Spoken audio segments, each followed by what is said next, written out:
Mesdames, Messieurs, bonsoir. Bienvenue à Dites-moi tout. Nous recevons aujourd'hui le docteur David Jean-Alain Moutamba. On aime bien l'appeler docteur DJA, carrément, c'est plus facile. Aujourd'hui, il va nous parler de quelque chose de très important parce que d'ailleurs, chaque fois que nous le recevons, il nous parle, il nous dit des choses importantes qui nous concernent. Alors, il a accepté notre invitation parce que déjà, il ne vit pas ici, il est à Paris. Il est à Paris, c'est ça, hein? Lyon. À Lyon, voilà, à Lyon. Et il a accepté notre invitation. Docteur DJA, bonsoir. Bonsoir, tonton Jaco. Et bienvenue chez vous. Merci. En tout cas, alors, depuis un temps, depuis un bon moment, d'ailleurs, nous suivons aussi sur les réseaux sociaux, il y a un grand débat autour de la prophétie du taureau ailé. Oui. Aujourd'hui, j'aimerais bien qu'on en parle parce qu'il y a d'ailleurs un ouvrage qui parle de cela. Déjà, d'entrée de jeu, c'est quoi le Congo par définition? Comment je peux comprendre le Congo? Parce que c'est une prophétie pour le Congo. Oui. Déjà, merci de me recevoir. Le Congo, plusieurs personnes donneront des définitions en nous disant que le Congo, c'est la terre de nos aïeux, le Congo, c'est la terre de nos ancêtres, etc.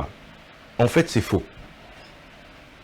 En fait, c'est faux, parce que autant de nos ancêtres, de nos aïeux, comme on dit, ça n'existait pas.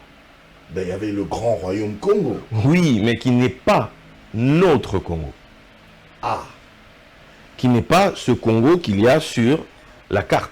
Qui n'est pas cette configuration non. telle que dessinée sur la carte. Non. Ce Congo-là existe à partir de 1885. Ce Congo-ci. Mais non, je ne parle pas du royaume Congo, cher au nez Congo, etc. Non, ce n'est pas de celui-là dont il est question. Celui-là, c'est sur l'Est, c'est une partie de l'Angola, une grande partie, c'est une partie de la province, comment on appelle ça, Congo central, le bas Congo, Congo central, et puis le Congo-Brazzaville. Et dans une de ses plus grandes extensions jusqu'au Gabon. Mais ce n'est pas le Congo que nous connaissons aujourd'hui. Mais il y avait quand même déjà nos aïeux dont on parle. Oui, mais ces rois de l'époque. Oui, mais Zingakuvu, oui, mais justement, là, vous avez donné 2 points. Vous avez parlé du Moitiave, c'est au Katanga, et Zingakuvu, c'est le royaume Congo, à l'est. Mais ces deux-là n'étaient pas un. Ah. Alors c'est quoi le Congo? Voilà. Donc c'est ça en fait le grand problème que nous avons. On ne se connaît pas. L'État qui devient indépendant, ça va faire 59 ans là, le 30 juin. 59 ans. Ce n'est pas le Congo de nos ancêtres. Celui qui devient indépendant, il se libère du joug de la Belgique. Parce que ce Congo, c'est le fils, ou la fille, tout dépend, de Léopold II. Ce Congo, c'est le rêve de Léopold II. C'est l'œuvre de sa vie. Ce Congo, avec son exécutant Stanley. Ce Congo-là, il a tout fait pour créer, il a pris ce vaste ensemble au cœur de l'Afrique, parce qu'il rêvait d'avoir, lui aussi, une terre coloniale, à l'instar de l'Angleterre, de l'Allemagne, de la France. Et lui, il était coincé entre l'Allemagne et la France. Comment pouvait-il faire au milieu de ces deux puissances? Donc il lui fallait quelque chose. Et comme une tête, il lui fallait un corps. Il a eu une pensée et il est allé trouver son corps puissant, ce vaste ensemble. Et c'est ce qui a donné à la Belgique, entre guillemets, ses lettres de noblesse. Donc plus tard, on parlera du Congo belge. Ok. Vous comprenez? Donc ça, c'est la terre, c'est le rêve de Léopold II. Et ce rêve naît parce que, quelque part, c'est une terre pour les finances. C'est une machine à sous. C'est là pour servir les intérêts des multinationales, les intérêts des financiers de ce monde. C'est ça, le Congo. C'est pas un Congo qui est né aussi un petit peu de la conférence de Berlin? Oui, 1885. En 1885. Voilà, conférence de Berlin. Et cette conférence de Berlin, en fait, quand elle est faite, le premier ordre du jour, c'est pour parler du bassin du Congo. Et c'est là qu'on on s'étend, on s'élargit, on élargit l'ordre du jour au partage de l'Afrique. En tout cas. Alors, j'ai voulu commencer par cette question parce que d'ailleurs, sur la table des matières de cette brochure, il y a cette première question d'ailleurs qui se pose. Alors, c'est une prophétie que vous avez reçue, on aura le temps d'en parler. Alors, autour de cette prophétie, c'est vrai, vous parlez du Congo, mais vous parlez du Congo, en même temps vous parlez de ces chiffres, vous êtes toujours aussi dans les chiffres. Il y a le 9 plus 1, voilà, en terre du 26. Expliquez-nous, c'est quoi ça? Bon, là, on parle de la position régionale de ce Congo. Là, on est toujours en train de parler du Congo. Hein. Oui, oui. Donc, on parle de la position régionale en Afrique centrale. Le Congo est entouré de 9 pays frontaliers. Okay. Et la dernière découpe administrative qui a eu lieu fait que désormais on a 26 provinces.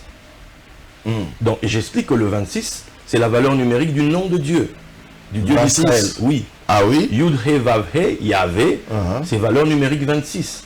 Okay. Et 26 c'est aussi Kavod, la gloire, ce qui pèse. Okay. Donc on se retrouve quelque part avec une terre de gloire. Une terre qui pèse. Effectivement, on a plus de 50% des réserves mondiales chez nous. Donc, un scandale géologique. Mais le plus grand scandale, le plus grand, et on en parlera, c'est pas tant le Congo. Le Congo, pour toutes les multinationales, pour tous les financiers, pour toute personne qui veut faire des affaires, le Congo, c'est l'Eldorado. Le Congo, c'est le lieu où il faut être. Parce qu'il y a tellement de réserves, il y a tellement de ressources que n'importe qui, bien organisé et avec de la volonté, peut s'enrichir. Mais le grand problème, ce sont les Congolais. Ah. Le problème du Congo, c'est pas le Congo, ce sont les Congolais. C'est peut-être par rapport aussi à ce que vous avez dit bien au début. Là, vous avez dit, nous sommes au Congo, mais en réalité, nous sommes un peuple qui ne se connaît pas. On n'est pas encore devenu Congolais. C'est malheureux à dire. Bientôt, on aura 60 ans d'indépendance. Mais on n'est pas encore devenu Congolais. On est encore Royaume Congo. On est encore Royaume Luba. On est encore Royaume Lunda. On est encore de province, les Mangbetu, si vous voulez, les Bangala, etc. On est encore comme ça, ethnique. Mais être Congolais supersède et au-dessus de toutes ces différences. Toutes ces différences sont censées être le point de départ comme composant pour devenir le Congo. Parce que le Congo est une entité financière. Le Congo est un fils de la haute finance. Il faut que chaque Congolais qui se prétend être tel acquiert la mentalité du monde de la haute finance. Chaque Congolais devrait être un VRP de là où il est, du Congo. Ok. Et voilà pourquoi on n'y arrive pas en fait. Dès le moment où on a eu l'indépendance, les premiers problèmes ont été les guerres tribales, ethniques. C'était la preuve qu'on n'était pas encore devenu le Congo. Tant qu'il y avait la Belgique qui mettait sa couverture au-dessus et qui organisait et qui gardait les gens dans cette vision initiale, ça marchait. Mais à partir du moment où on a pris l'indépendance, chacun a voulu revenir à ses origines. En faisant ça, on dépaisse ce bébé. Mais actuellement, il n'y a plus tout ça. Actuellement, on se dit, bon, allez, on est un, on est unis, un Congo uni. Bien sûr qu'on a bénéficié de 32 ans avec le défunt président Mobutu, Joseph Mobutu pour le coup, qui nous avait habitués avec Papa Bomonko, Maman Bomonko, École Bomonko. Donc on a grandi avec ça. Tu dois t'en souvenir à l'époque, bien. Oui. Mais, et ça, quelque part, ça nous a donné une idée que on est un. Maintenant, la question était, après on a eu Papa Kabila qui est arrivé, ne jamais trahir le Congo. Le Congo. La question de savoir, qu'est-ce que c'est que le Congo qu'on ne doit pas trahir? De quoi parle-t-on?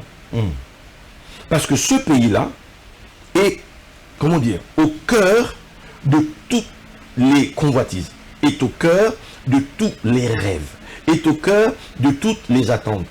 À la Silicon Valley, ils vont faire une découverte et pile poil, vous allez trouver que ce qu'ils ont découvert, la matière pour le faire est au Congo. Voilà, il y a pratiquement tout ici. Donc forcément, tous viendront ici. Le problème, ils arrivent, ils trouvent des gens qui n'ont pas conscience de ce sur quoi ils sont assis. Est-ce que prophétiquement, oui, puisque je suis face à un docteur ici, là, est-ce que prophétiquement, Oui. c'est prévu comme ça par Dieu que nous soyons ce pays vers qui tout le monde viendrait puiser? Bon. C'est vrai qu'on parle d'Ésaïe 18. Ok, on parle d'Ésaïe 18, le pays par-delà les fleuves de l'Éthiopie, etc. En sachant que l'Éthiopie d'alors englobait toute la cuvette centrale. Ok. Tout ça. Donc, forcément, on va parler de ça. Il y a quelque chose qui doit naître d'ici, qui doit paraître d'ici. Cette richesse matérielle, justement, est l'ombre des choses à venir. Cette richesse matérielle est l'ombre de ce qui est en réalité caché dans le peuple qui vit là. La vraie richesse du Congo, c'est pas la terre, ce sont les hommes. Mais le problème, tant que ces hommes seront des enfants, ils ne différeront en rien des esclaves. C'est clair, c'est biblique. Voilà. Alors vous Je étiez... ne m'éloigne jamais de la Bible. Évidemment. vous étiez en train d'expliquer justement le 9 plus 1. Voilà. 9 plus 1, ce sont les 9 pays qui nous entourent. Et le 1, c'est le Congo. Ce qui se passe au Congo a de l'influence, a créé un impact, ça crée des turbulences, des remous à Brazzaville, à Bangui, à Juba, à Kampala, à Kigali, à Bujumbura, Dar es Salaam, Lusaka et à Luanda. Ce sont les capitales des 9 pays. Celui qui est au Congo, qui règne au Congo, en réalité ne règne pas que sur le Congo. Celui qui est président du Congo. Oui, régnait. Bon. Ouais, Le président du Congo, celui qui préside aux destinées de ce vaste ensemble, ne peut pas réfléchir qu'en termes inclusifs. Les lois qui se font au Congo ne peuvent pas être des lois que inclusives, que pour nous, dans le sens de l'autarcie. Non, ce sont des lois qui doivent s'ouvrir en intégrant les 9 pays. Tout ce que l'on fait doit se faire avec eux. Parce qu'en réalité, ces 9 pays ne sont pas des... on ne doit pas les considérer comme des adversaires, comme des ennemis. Parce que ce sont des boucliers naturels. Ok. Ouais, ce sont des boucliers naturels. Si on s'entend bien... Bouclier et partenaire. Oui, forcément. Forcément, on ne peut pas être bouclier sans être partenaire. C'est un échange. Si on comprend ça, et ça va nous ramener au début de cet endroit. Ce vaste ensemble, on l'appelait le Free State of Congo. Un État où il y avait libre-échange, où en fait tout le monde pouvait venir faire des affaires sans problème. Donc si on arrive à faire des lois au Parlement, au Sénat, on arrive à voter une batterie de lois qui intègrent ça. Il faut je me permets de le dire, dans cet état d'esprit, on devrait se poser la vraie question sur cette histoire de la nationalité. Ce fameux débat. Parce qu'en réalité, si on comprend que les 9 pays autour sont des partenaires, si on comprend qu'on ne peut pas faire autrement, parce que les frontières sont poreuses, qui est congolais et qui ne l'est pas aux frontières, comment on les reconnaît? Ce sera chibolette ou cibolette? On fait quoi? Donc, pour passer au-dessus de ça, il faut qu'on mette en place ce principe de binationalité qui va maintenant permettre, même au niveau des affaires, au niveau des entrepreneurs, etc., que les personnes soient libres d'évoluer dans ce système, dans cet ensemble. D'investir ici. D'investir ou là-bas, etc. De créer, en fait. Il faut qu'on soit à la hauteur de l'histoire, à la hauteur de cet héritage qui nous est échu. On ne l'a pas demandé. Si on n'était qu'à l'époque de nos ancêtres, si vous êtes né Congo, vous serez resté à l'est. Si vous étiez Lunda, vous serez resté... non, si vous êtes né Congo, vous êtes à l'ouest. Lunda, vous êtes à l'est, etc. On serait chacun dans son coin. Luba, vous serez au milieu, etc. Donc, mais avec le Congo, ce truc-là nous est tombé dessus. Et on devient indépendant, et on a, pas seulement chez nous, mais on a 9 frontières. Et le 9 plus 1 nous ramène au système solaire. Le 9 plus 1 nous ramène à l'Énéade en Égypte. Le 9 plus 1 nous ramène au Séphiroth d'Israël. Le 9 plus 1 nous ramène au Dieu dit de Genèse 1, qui sont 9 plus 1, l'homme lui-même, qui est la finalité de la création. Donc, c'est un mystère en fait. Et nous sommes assis là, en plein dans ce mystère. Si on n'élève pas notre niveau pour être à la hauteur de cet environnement, on ne va pas y arriver. Si on ne devient pas des Yosef, des gestionnaires divins, des Joseph. On ne va pas y arriver. Surtout que Joseph, Yosef en hébreu, signifie qu'il ajoute. Ok. Et par rapport à l'arabe, Youssouf, quand on le ramène dans sa racine égyptienne, c'est le nom du Messie, qui signifie le fils mâle qui vient, le fils héritier qui vient. Et ça parlait de l'inondation qui sauvait l'Égypte de la famine et de la sécheresse. Le Congolais doit devenir un Joseph. D'où on a eu 3 présidents qui s'appelaient Joseph. Oui. C'est le signe de cette nation. Cette nation a besoin de gestionnaires. Cette nation a besoin de personnes qui travaillent pour l'utilité commune. Voilà. Donc, tu n'es pas forcément obligé de t'appeler Joseph. Non, c'est un état d'esprit. C'est l'état d'esprit. Tu dois avoir cet esprit... Voilà. Christ en nous est un Joseph. Yeah. Comme Christ en nous peut être un David, etc. Mais on parle du caractère. Voilà. En tout cas. Alors, parlons-en maintenant un peu, si on ne termine pas, on va faire la deuxième partie de l'émission. Parlons un peu de la prophétie du taureau ailé. Quand est-ce que vous avez reçu cette prophétie et qu'est-ce que l'Éternel vous a dit clairement? Bien. L'an dernier, j'ai reçu, je devais venir ici, l'an dernier, mais ça ne s'est pas fait. Et l'Esprit m'a dit, tu reviendras en juin. Et à cette année-là, il m'a montré la carte du Congo et j'ai vu un taureau avec les 2 pieds arrière posés à Vivi. Et le taureau qui s'élance sur le Congo.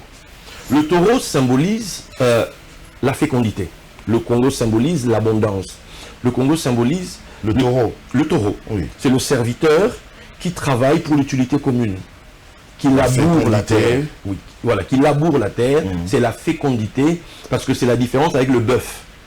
Le bœuf est castré, tandis que le taureau ne l'est pas. Donc il est fécond. Donc il emmène la fécondité, il emmène la prospérité dans un endroit. C'est le serviteur de tous. On l'appelle même le roi de tous les sacrifices. Okay. C'est l'esprit du don de soi. Et dans la Bible, Joseph est symbolisé par le taureau lors des bénédictions de Moïse dans Deutéronome. Donc Joseph, c'est le taureau. Donc maintenant, le Seigneur me montre que l'animal qui symbolise ce Congo, le Congo de la haute finance, le Congo des richesses, c'est le taureau. J'ai été stupéfait, si vous vous souvenez, on avait parlé du léopard. On avait parlé du léopard. Bien. Or, le léopard parle... Aujourd'hui, vous parlez du taureau. Voilà. Pour vous dire comme quoi, la révélation est progressive. Le léopard traite avec l'aspect ésotérique, l'aspect initiatique qu'on retrouve dans les différentes maisons, dans les différentes chefferies. D'où c'était le vêtement des chefs, entre autres. Parce que ça parlait des plaies. J'avais parlé de ça, les meurtrissures de Christ, etc. Donc, pour arriver à devenir grand, il y a une initiation, une instruction. Je sais qu'au Congo, quand on dit initiation, les gens tremblent. Voilà. L'instruction. Voilà. Une initiation. Initiation signifie entrer. Voilà. Voilà, faire entrer. Donc, un apprentissage. Voilà. Donc, mais le taureau traite avec le Congo dans sa dimension du travailleur qui produit, qui fait prospérer. Avant même de continuer, j'ouvre juste une parenthèse, on va refermer rapidement. On parle ici du taureau, mais là vous parlez d'un taureau ailé. Oui. Quelque part ça peut paraître paradoxal. D'accord, je vous en prie. Parce que en réalité, si vous regardez l'image qu'il y a sur la couverture, il y a le taureau et puis les ailes ont une autre couleur. Oui. Les ailes viennent se poser sur le taureau. Il y a une alliance. Le Congo tout seul, c'est le fameux taureau. Okay. Mais maintenant, les ailes viennent d'ailleurs, d'un autre pays. En l'occurrence, 2 pays qui spirituellement ne sont que un. Ok. J'explique.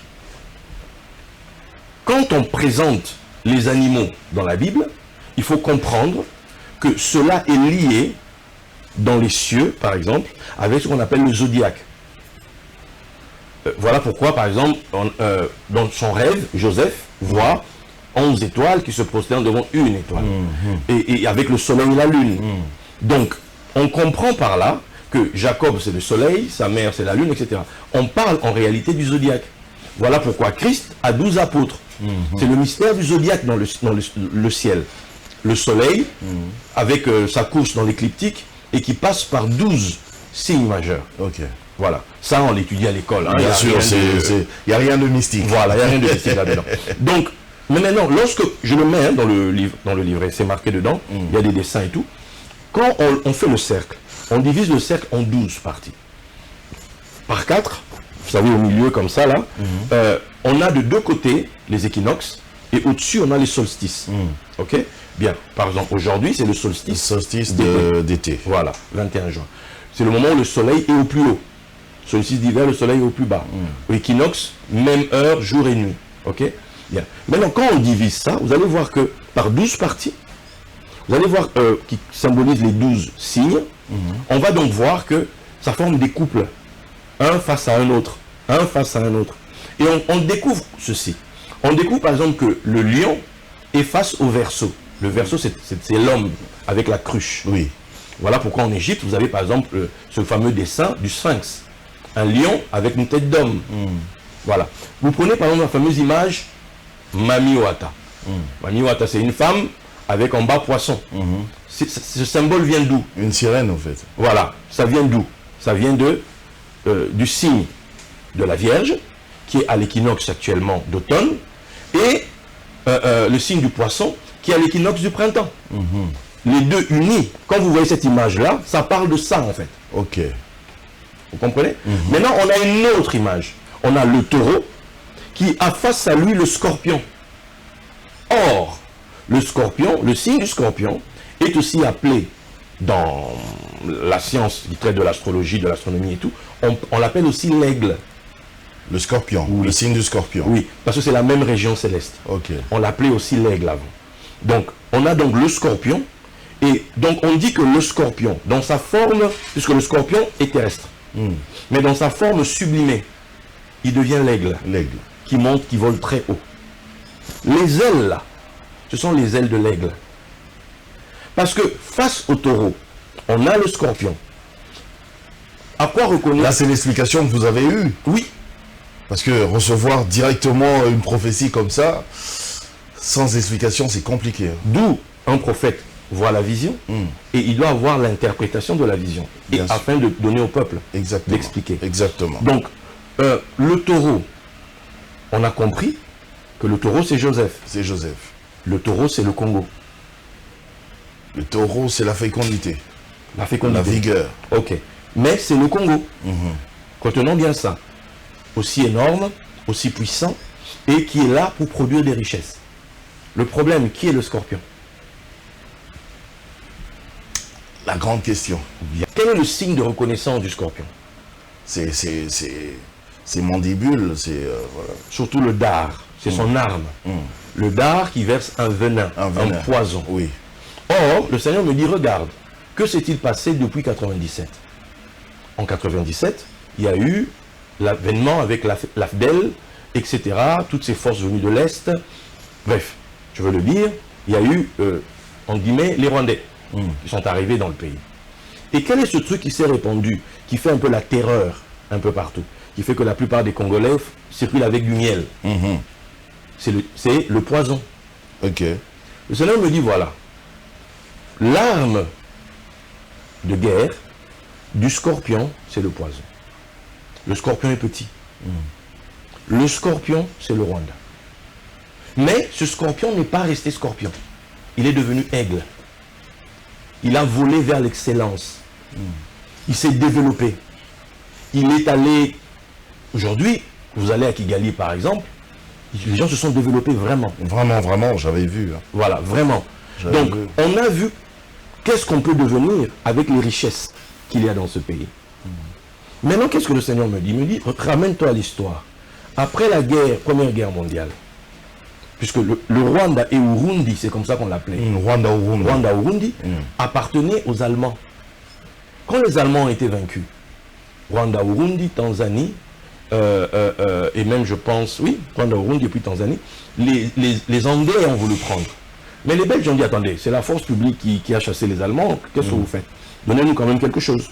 Les Anglais ont gardé la Tanzanie pour avoir le port de Dar es Salaam. Donc comme quoi, voilà. Et ils ont donné le Rwanda-Urundi aux Belges. Donc le Rwanda-Urundi a été collé à ce vaste ensemble. Donc dès notre départ, on est liés. On a un destin commun. Et à partir de cette époque-là, il a commencé à avoir des mouvements de population pour qu'ils viennent travailler ici. Tu te souviens à l'époque, on avait des collègues à l'école, et ça ne posait pas de problème. On vivait tranquillement. Tranquille. Voilà. Donc, et même que nous, quand on va là-bas, il n'y a pas de problème. Voilà. Donc, le problème que nous avons aujourd'hui, c'est que on n'a pas su gérer. Ne nous connaissant pas, on n'a pas su gérer. Maintenant, il y a les faits de l'histoire. Alors, avant même de parler des faits de l'histoire, Oui. à un moment, vous avez dit que, en principe, par rapport au 9+1, en principe, ces pays frontaliers devraient nous servir non seulement de bouclier, mais aussi de partenaires. Ils peuvent venir investir ici, nous investir là-bas et vice-versa. Alors, la crainte, c'est justement aussi ce que vous venez d'évoquer là. On a connu les Rwandais qui sont venus. Après, ils ont carrément, ils sont devenus des agresseurs au lieu d'être des partenaires et des boucliers. Alors, dans ce genre de cas, dans ce genre de situation, ne pensez-vous pas que ce serait assez difficile pour ce Joseph qui règne sur la RDC de gérer tout ça? Mais voilà pourquoi il doit être un Joseph. C'est peut-être pour ça qu'on préfère rester dans notre coin. Oui, mais on ne peut pas. Alors qu'on doit collaborer et eux doivent comprendre qu'ils sont non seulement partenaires mais aussi boucliers. Oui, mais ça passe par quoi? Ça passe par l'échange. Ça passe par la discussion. Ça passe par des procédés diplomatiques. Ça passe par tout ça. Parce qu'en réalité, si face à vous, vous n'avez pas quelqu'un de mature, vous allez fonctionner comment? Souvent, lorsque on parle avec quelqu'un, quand vous faites de l'analyse transactionnelle, il y a des fois, vous parlez avec quelqu'un, mais en fait, c'est un enfant qui vous répond dans un corps d'adulte. Oui. C'est un enfant. Quand vous parlez à votre femme, il faut bien savoir quand elle vous parle, elle vous répond en tant que qui? Vous parle-t-elle en tant que la maman de vos enfants? Vous parle-t-elle en tant que votre épouse? Ou vous parle-t-elle en tant que la jeune fille, la fiancée, celle...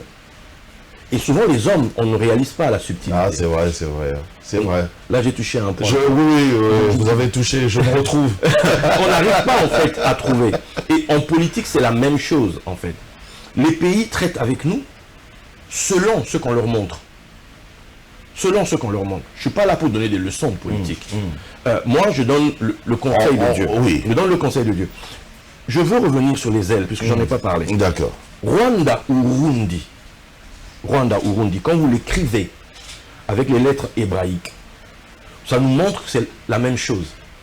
Ok. On retrouve le R, le N et le D. Le Burundi, le B de Burundi, c'est juste pour le bait, c'est pour dire à l'intérieur ou par. Donc, par le RND. Donc, on retrouve que RND, qui nous donne le mot, par exemple, Neder, qui parle de vœu, de serment, la valeur numérique elle-même nous emmène, par exemple, à miséricordieux, ou bien les justes, etc. Donc, c'est des expressions qui révèlent une essence.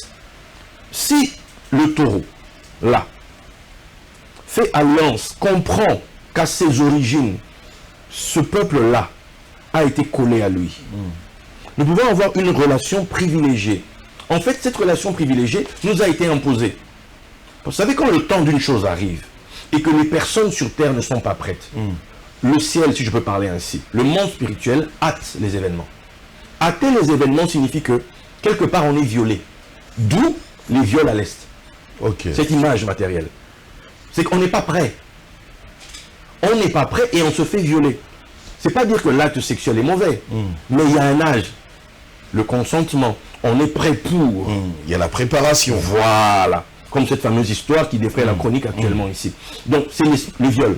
Donc, le Congolais, quelque part, n'étant pas prêt, étant encore un enfant, nous vivons ce qui est censé être plus tard quelque chose de naturel. Nous vivons aujourd'hui ces faits-là comme un viol, parce qu'on ne comprend pas.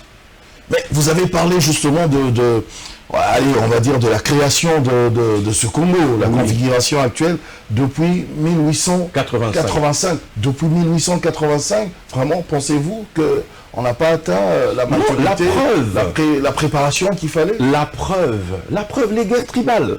Depuis 1960, à peine 3 jours ou 7 jours après l'indépendance, il y a la sécession du Katanga. Ben, quoi de plus normal, on va dire, dans des relations humaines? C'est normal qu'il y ait des conflits.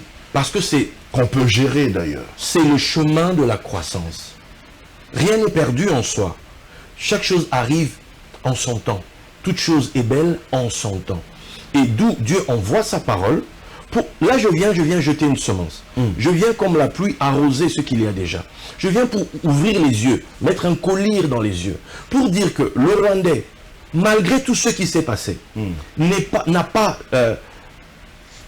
notre ennemi. N'est pas notre ennemi. Il n'est pas là pour être notre ennemi. Il est là pour être un partenaire. De scorpion qu'il était. De scorpion qu'il est, parce qu'à l'heure de la défense, il utilise ses armes. Il est devenu un aigle. L'esprit de l'excellence. Regardez ce que Kigali est devenu. L'excellence et la grande vision. Voilà. L'excellence. Projection. Voilà. La grande vision. C'est devenu un peu comme un Wakanda d'aujourd'hui. Vous comprenez? C'était comment avec les richesses, on peut développer. On peut faire d'un petit pays, comme une Suisse, comme Singapour d'ici. Vous voyez un peu? Comme Luxembourg. Voilà. Si aujourd'hui, le Congo comprend, alliance, c'est aussi les mentalités.